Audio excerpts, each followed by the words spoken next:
this special briefing on Prime Minister's historic visit to Guyana. We have with us Secretary East, Sri Jaideep Mazumdar, to brief us on the visit of the Prime Minister to Guyana. As also, we are joined by Additional Secretary in the Ministry of External Affairs, Sri G.V. Srinivas. With that, I invite Secretary East to make his opening remarks. Sir. Thank you, Randhir, and a very good afternoon to all of you. As you know, Prime Minister is currently on the third leg of his foreign tour. He's paying a state visit to Guyana. This is after 56 years that an Indian Prime Minister has paid a visit to Guyana, and therefore the visit assumes great significance. India-Guyana relations have been marked by a significant uptick in the last year and a half or so, with several high-level visits. And the present visit, we have no doubt, will really set the stage for a far more broad and deep relationship between the two countries. Upon his arrival in Georgetown, Prime Minister was warmly received by President, His Excellency Dr. Muhammad Irfan Ali, and Prime Minister, His Excellency Mark Anthony Phillips, and almost the entire cabinet of Guyana was present, both at the airport and at the hotel, to receive Prime Minister. He was accorded a ceremonial reception at the airport, and on arrival at the hotel, he was received by the President again, by the Prime Minister of Grenada, Prime Minister Dickon, and Prime Minister MEA Press of Barbados, and several cabinet ministers. He was also given a great honor by being presented with the key to the city of Georgetown by the mayor of Georgetown. It was remarkable that so many people had turned up at the hotel, even despite the lateness of the hour. It was nearly midnight by the time the Prime Minister had reached the hotel, and he was given a tumultuous welcome to Georgetown. Yesterday, President Dr. Muhammad Irfan Ali welcomed Prime Minister at State House with a ceremonial guard of honor. The two leaders held restricted meeting as well as delegation level talks. During the interactions, they discussed the entire gamut of India-Guyana relations. 10 agreements were exchanged between the two sides, and these covered areas such as hydrocarbons and energy, health and pharmaceuticals, agriculture, digital cooperation, culture, defense and security studies, etc. Today, Prime Minister and the President, the Prime Minister and the President planted a sapling in honor of President Ali's mother at the State House as part of the initiative of Ek Peड़ Maa Ke Naam, highlighting the shared commitment to sustainability between India and Guyana. President Irfan Ali, in a very heartwarming gesture, hosted Prime Minister over a traditional 7 curries meal. After holding bilateral engagements with Guyana, Prime Minister co-chaired the second India-CARICOM summit along with Prime Minister Dickon Mitchell of Grenada, the current chair of CARICOM. The summit was attended by heads of states and government of 11 member states, Antigua and Barbuda, Bahamas, Barbados, Dominica, Guyana, St. Lucia, St. Vincent and the Grenadines, Suriname, Trinidad and Tobago, and the foreign ministers of Belize, Jamaica, and St. Kitts and Nevis. The Secretary General of the Caribbean Community, Dr. Carla Barnett, was also present. The leaders witnessed a flypast of the recently acquired HAL 228 aircraft, 2 of which Guyana has received from India and have been commissioned. This is To further strengthen the India-CARICOM partnership, Prime Minister put forward 7 pillar proposals as CARICOM, as CARICOM, standing for C for capacity building, A for agriculture and food security, R for renewable energy and climate change, I for innovation, technology and trade, C for cricket and culture, O for ocean economy and maritime security, and medicine and healthcare. CARICOM leaders, in one voice, applauded these initiatives from India. They highly appreciated Prime Minister's special efforts to strengthen relations with the group. His 7 pillars, encompassing all the issues of relevance to CARICOM nations, was highly appreciated. These include issues facing CARICOM countries, such as high incidence of non-communicable diseases, such as cancer and diabetes, shortage of skilled manpower, climate resilience and sustainable development, energy security, including exploitation of renewable energy, national security, including coastal surveillance, connectivity, particularly inter-island maritime connectivity for both goods and passengers, and women empowerment and the promotion of women's cricket. The leaders were highly appreciative of all the initiatives that have been taken by the Prime Minister, and they in particular appreciated the fact that at the height of pandemic, assistance of the CARICOM countries by donating vaccines, also providing other forms of medical assistance. They also appreciated the fact that Prime initiatives correctly matched the felt need of the CARICOM countries, and leader after leader expressed a view that India is like a family member of the CARICOM community. They thanked Prime Minister for the visit and commended India's efforts for proposing a roadmap to further our ties. The Commonwealth of Dominica conferred upon Prime Minister the highest national award, Dominica Award of Honor. Prime Minister was deeply appreciated this moving gesture, including the special effort made by the President of Dominica to travel to Guyana to confer the award. The Prime Minister of Barbados, Her Excellency MEA Modi, also announced their decision to confer the nation's highest award, the Honorary Order of Excellence of Barbados, on Prime Minister.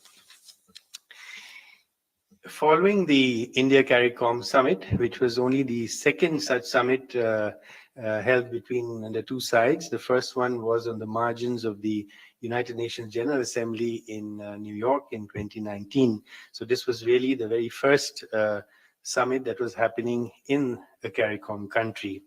Following that, in the evening, there was a colorful cultural program emphasizing Guyana's motto of one people, one nation, one destiny. And before the state dinner, President, His Excellency Irfan Ali, conferred on Prime Minister Guyana's highest national award, the Order of Excellence. While accepting the award, Prime Minister dedicated the honor to the ties of friendship between the peoples of Guyana and India. Today, Prime Minister addressed a special session of Parliament of Guyana, where he emphasized the power of democracy and humanity to address the world's issues. He was given a standing ovation.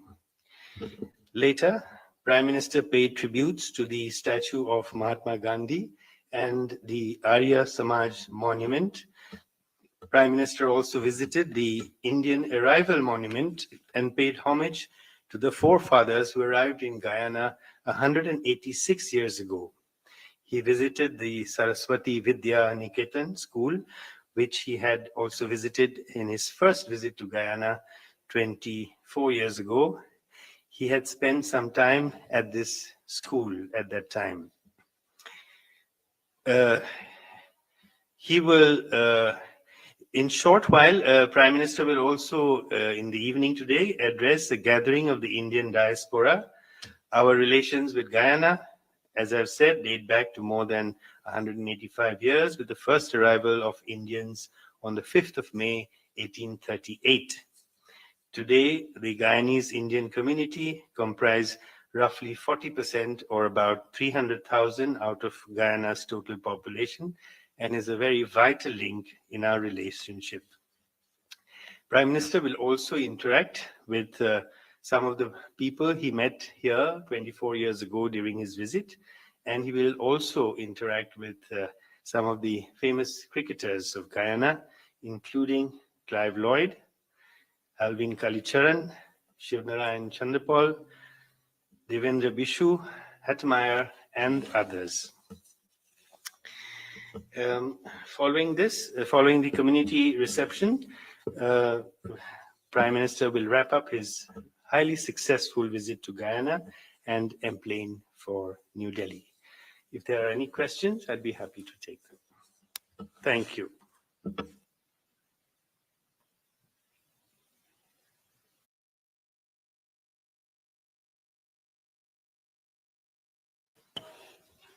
Now the floor is open. Please introduce yourself as you ask a question. Please. Sir, I'm Siddharth Bharadwaj from Doordarshan. Can you please explain in brief that what all collaborations were extended when it comes to India and CARICOM? Okay. More questions? Here. Sir, I'm Sudhakar from Doordarshan News. My question is about जो hydrocarbon को लेकर समझौता हुआ है, India energy requirement को diversify कर रहा है बीते दिनों में, और तो एनर्जी सिक्योरिटी के लिहाज से ये कितना आगे तक जाने वाला है हाइड्रोकार्बन वाला समझौता? Okay. Do we have more questions there? Here. Questions here. Minister, Secretary Dinesh Maravis. Can you say, first of all, sir, will India be applying to Guyana for an offshore oil concession to hopefully discover and produce its own oil now that the Guyana-Suriname Basin has been de-risked? And secondly, what are the prospects in your estimation for an end to the Russia-Ukraine war under a Trump administration? And relatedly, what is India's view about President Biden's authorization for Ukraine to use American-made long-range missiles? Okay. Can I take these? Okay. Yes? No? Okay. Let me We'll take these come back to questions first. On that last question, I will stick to our subject, which is the visit of the Prime Minister of India to Guyana. So I will not take any other questions on any other subjects, I'm afraid. All right. Regarding the Doordarshan question on the various collaborations, as I had mentioned to you the broad areas. Now, amongst them, there were specifics in each area as well. And for example, in the area of capacity building, 1,000 new high-tech slots for CARICOM countries over the next 5 years. CARICOM countries are already highly appreciative of the kind of training programs that we offer them. These are also generic as well as specific ones that we tailor make for individual countries based on their needs. So, and they expressed a desire for a wide range of such capacity building programs, which we are meeting with the 1,000 new high-tech slots for CARICOM countries. In the area of food security, we offered them collaboration with the Indian Council for Agricultural Research. There is already a lot of good work happening with ICAR and individual institutions in CARICOM countries. We want to take it up further. We've offered to them areas like use of drones, digital farming, farm mechanization, soil testing. And, you know, one issue is sargassum seaweed, which poses a major challenge for tourism in the Caribbean region. And Prime Minister offered to tackle this problem. We have scientific ways of tackling this problem, and that we would be happy to help convert the seaweed also into fertilizer. Then in the area of renewable energy, we offered the expertise from the International Solar Alliance and for disaster relief, for the disaster resilient infrastructure, and membership of the Global Biofuel Alliance, as well as Mission Life and how CARICOM countries can adopt Mission Life for their sustainable future. One specific area which was of great interest for many CARICOM countries, and in which we have offered them our digital stack, the India stack for digital public infrastructure, cloud-based DigiLockers, and the Unified Payment Interface, UPI, to augment their public services delivery. So this was also highly appreciated. We will be also training young women cricketers from each Caribbean country in India. This was also an area that was highly appreciated by the member states. We will be organizing a Days of Indian Culture event next year. This is what Prime Minister proposed, to bring people to people relations even closer. And in the maritime domain, we have offered maritime domain mapping and hydrography in the region, and also maritime security in terms of patrolling, HADR. So you saw the two aircraft. They can be used for patrolling. They can be used for evacuation during disasters. They can be used for island-to-island transport as well. This was an area that some of the countries expressed special interest in. We also, like we have offered to Guyana, and which is already functional, ocean-going ferries. The countries of the region felt that this was really something that they could make use of, because inter-island transportation amongst the countries, trade as well as passenger, is hampered because they don't have access to ocean-going ferries. So these were some of the things. And in the area of health, there were specifics in terms of offer of our linear accelerators for radiotherapy in cancer care, because the countries of the Caribbean said that certain non-communicable diseases such as cancer, diabetes, hypertension were areas that of particular concern for them, for their populations. So we have offered dialysis machines to the countries, sea ambulances for connecting outer islands with tertiary hospitals, and also online yoga programs for tackling issues like hypertension as well as diabetes. So these were also warmly welcomed by the member countries. So that is as far as collaboration goes. It's not an exhaustive list. I've just touched upon some of the major ones. In the hydrocarbon sector, you're right, Guyana has proven as well as estimated reserves of oil and gas, which are very promising. We would be interested in participating in the exploration and production phase as well. Our oil companies are certainly looking at this, and if they do get an opportunity, they would be willing to invest, as we have invested in many countries of the world, far from the shores of India. That is on offshore oil concessions. Did I miss anything? Maybe not. Yeah. So I'll take the next round. Yeah, we have a question here. Thank you. Good afternoon. My name is Kim King, and I'm here on behalf of Reuters. Given the Guyana government's position on the question of a long-term oil sale deal with Guyana, it's actually said that it prefers to have the competitive rates that it would typically get from publicly marketing its crude. Did the Indian government on this visit or anytime recently include any new element intended to sweeten or incentivize this proposal that you've been making for some time? I note your comment just now on the purpose of this press conference, but I'd just like to put these questions on the record. What is the Indian government's reaction to the indictment by the US of Gautam Adani and 7 others in a scheme to pay about $265 million in bribes to Indian government officials to obtain power contracts expected to yield $2 billion of profit over 20 years? Does the Indian government know of Adani's whereabouts, and how does it respond to long-time allegations by the opposition that Adani and his conglomerate have been treated favorably by the Modi government? And will Indian prosecutors also investigate Adani or his alleged government ties? Thank you. And also for the record, let me repeat that this is a press conference for the visit of the Prime Minister of India to Guyana and for the India-CARICOM summit.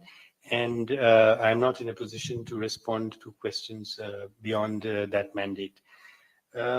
As far as long-term contracts are concerned, yes, this is something that we have flagged to the Guyanese side in the past, and they are aware of it.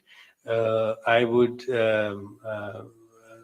would expect that as the volumes available to the Guyanese side in terms of crude and gas availability rise, they would be in a position to enter into longer term contracts, because those are things that will help us to offtake larger volumes in a more predictable way and make our transportation of such large volumes also economically feasible. You have a question? Yes. Please. So there was some MOU signed around 10. Can you please explain what exactly is there in agriculture and UPI, as well as were there any talks to further strengthen ties in terms of cricket? Because Prime Minister expressed his happiness, because India contributed in making, in building of cricket stadium there. So any talks regarding cricket?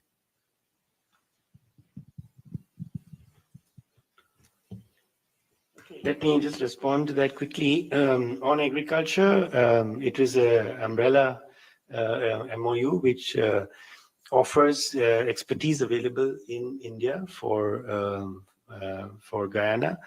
Guyana was one of the countries that took to millet farming, for example, in a very big way from day one, when we proposed millets as a energy food, as a environmentally friendly food, as a robust crop that does not really need much water, is pest resistant, at the same time highly nutritious.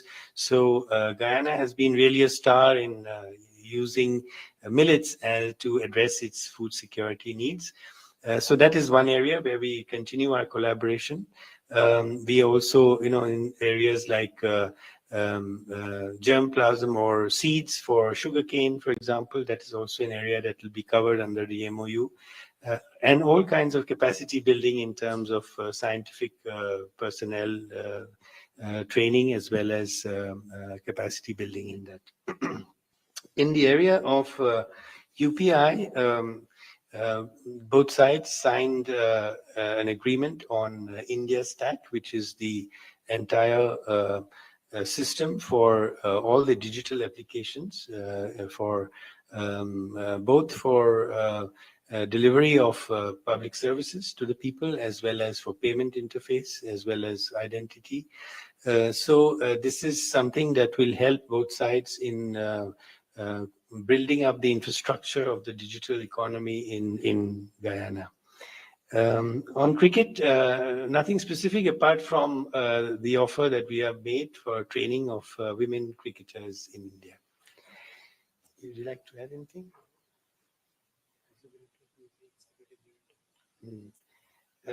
So there is, as I mentioned, I did touch upon it.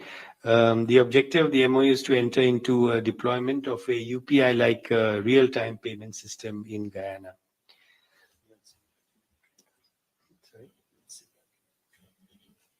Yes, yeah, and we have a similar agreement with Trinidad and Tobago as well. Okay, if you don't have any more questions, ladies and gentlemen, sorry? They have questions. You have questions on the visit? Please. Marcel Thomas from the Starbrook News, specifically on agriculture. I wanted to know, in the MOU, what areas focus on the sugar sector, Guyana sugar sector, and as that relates to factory, or if it's field, or if it's both, and on the same payment system. Guyana's also discussing a payment system with Afrexim Bank. Is there going to be, is it separate to that, or is it going to be like some kind of interfacing with that system? And how is it going to work? Oh, and in the start, just bear with me. For the start of the payment system, it's going to start in country and branch off to regional and international, or do you have, or is it tied into just Guyana and CARICOM? Yeah, please. Good afternoon, Fanu Manakchan, the Guyana Times. Just to follow up to your comments on the millets, Guyana has started cultivation. I just wanted to know what has been the feedback, and are you satisfied with the development of that product here? And one of the agreement was for the establishment of a Jan Ayushadi Kendra here. I just wanted you to explain a little bit about that, how it will work, what are the benefits Guyana will get from that. Sure. Okay, on the sugar sector, it's more on the productivity side, on the plant side, rather than on the industry side. So we will assist in improving the yield of sugarcane. On the payment system, the UPI is really a kind of it says what it is. It is a unified payment system. So different payment systems can be onboarded into it. You could use your different banks have their own payment systems online. So all of them can be integrated into it. You can have Google Pay integrated into it. So it is a very, very versatile payment system. It is also an open source system. So, it is not you could, it's not something that you have to pay royalty on it or, so it is, you can basically adapt it to whatever you want to do with it. Then this is a system that could be used in Guyana. It can also be used within CARICOM. We have, for example, in India, we have integrated our payment system with Singapore, with France, with our neighboring countries. We are in talks with Malaysia to integrate the payment system. So when, tourists, for example, visit each other's countries, they have one uniform payment system. They don't have to incur excess charges for making cross-border payments. So it's very useful for people moving within countries. So it could well be ultimately CARICOM-wide, but even if it is CARICOM-wide, it would also help you to make transactions in India as well. So it is much broader than that, than a purely single country payment system. On millets, as I said, Guyana has really been a success story. You started off with a target of 400 acres of millets, and now you have a target of 5,000 acres. So, it is really something that has Guyana has taken to in a very big way. So it's really a success story as far as Guyana is concerned. On the Jan Aushadhi, which is basically people's pharmacy, Guyana has taken a very important step forward in this by signing or recognizing the Indian pharmacopoeia. It is important because this will make available high quality, low cost medicines in these centers, which are the low cost pharma centers. And at least for people who cannot afford non-generic medication, generic medication, as well as low-cost non-generic medication can be made available at these pharmacies, the low-cost pharmacies throughout the country. So that will be a big step forward in human security, in health security for people all over. This has been very successful in India, and we are expanding it to some other countries as well. And Guyana will be one of those when it comes about.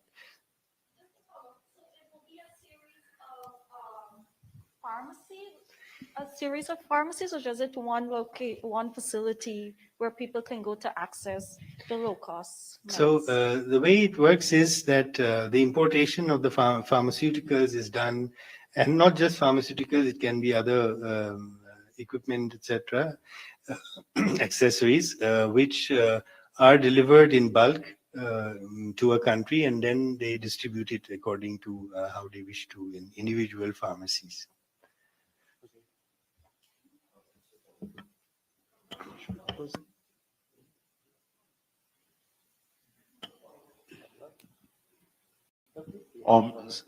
Sir, with respect to the plans for oil exploration, can you explain whether it will have to go through the auction system? And secondly, have you got an idea about what volume of Guyana's oil production will it be before you'll be able to engage in a concrete long-term exclusive agreement?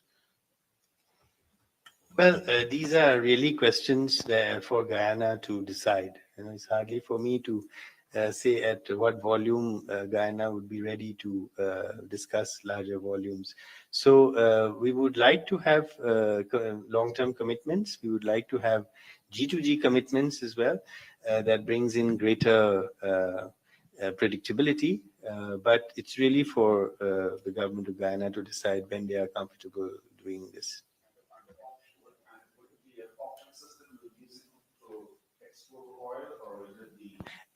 I'm afraid that would certainly also be something for the government of Guyana to decide. So we are sorry, excuse me, please, we are running short of time, so please bear with us. With that, ladies and gentlemen, thank you very much for your presence here, and thank you very much for your questions. Thank you.